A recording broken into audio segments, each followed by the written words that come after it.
Hey, Grimmingers! Pernahkah kamu merasa paham betul tentang sesuatu, sampai tiba-tiba diminta menjelaskannya pada adikmu yang masih SD, dan tiba-tiba lidahmu keluh? Otakmu seperti koneksi Wi-Fi yang tiba-tiba buffering di detik paling krusial. Nah, inilah jebakan yang sering kita alami, ilusi pemahaman. Kita mengira tahu karena pernah baca sekilas atau dengar istilahnya berulang. Tapi Richard Feynman, sang jenius peraih Nobel Fisika, punya antidot ampuh. Jika kamu tidak bisa menjelaskan sesuatu dengan cara yang sederhana, berarti kamu belum benar-benar memahaminya. Bukan kecerdasan brilian yang membedakan master dari pemula, tapi keberanian untuk menguji pemahamanmu sampai ke akar. Ini adalah kunci untuk menguasai pengetahuan sejati. Bayangkan otakmu seperti dapur tradisional. Metode Feynman adalah resep 4 langkah untuk mengubah pengetahuan menjadi hidangan.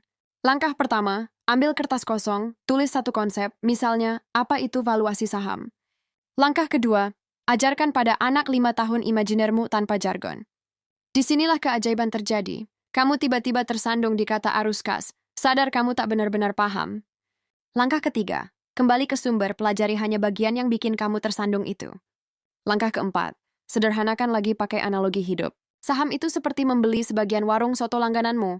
Nilainya naik bukan karena pengunjung dadakan, tapi karena kuahnya konsisten enak.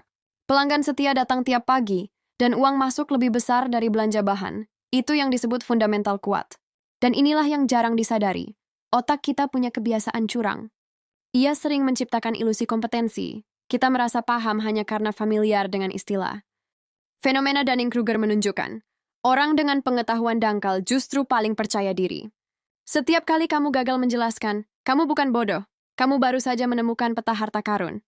Inilah ketahanan mental sesungguhnya. Berani mengakui, aku belum paham sebagai titik awal.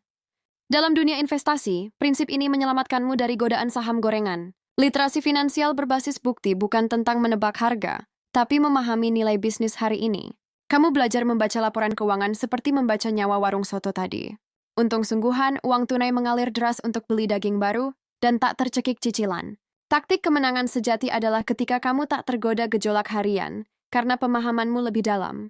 Mari lihat contoh nyata, PT Bank Sentral Asia, BBCA. Bukan rekomendasi beli, tapi studi kasus edukatif.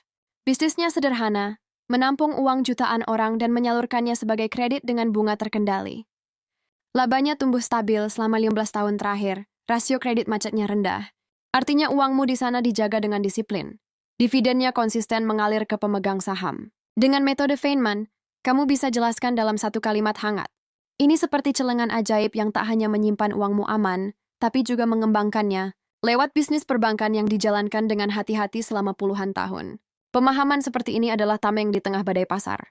Ingat, mastery bukan garis finish yang bisa kamu capai lalu berhenti. Ia adalah siklus tak berujung. Pelajari, ajarkan, temukan celah, sederhanakan, ulang. Setiap konsep abstrak bisa kamu cairkan menjadi air jernih yang bisa diminum siapa saja. Dari anak sekolah hingga kakek nenek. Sekarang giliranmu beraksi. Ambil satu konsep yang selama ini kamu hindari. Selembar kertas, sebatang pulpen. Ajarkan pada dirimu sendiri seperti mengajar anak kecil penuh kasih. Rasakan keajaiban ketika kabut ilusi perlahan menipis, dan yang tersisa adalah pemahaman yang hidup. Bernapas dan siap kamu bagikan. Jangan lupa like, comment, share, dan subscribe. Karena pengetahuan yang diuji dengan kejujuran, seperti celengan BBCA yang diisi konsisten, akan tumbuh diam-diam menjadi kekuatan tak tergoyahkan. Sampai jumpa di petualangan berikutnya, Grimingers.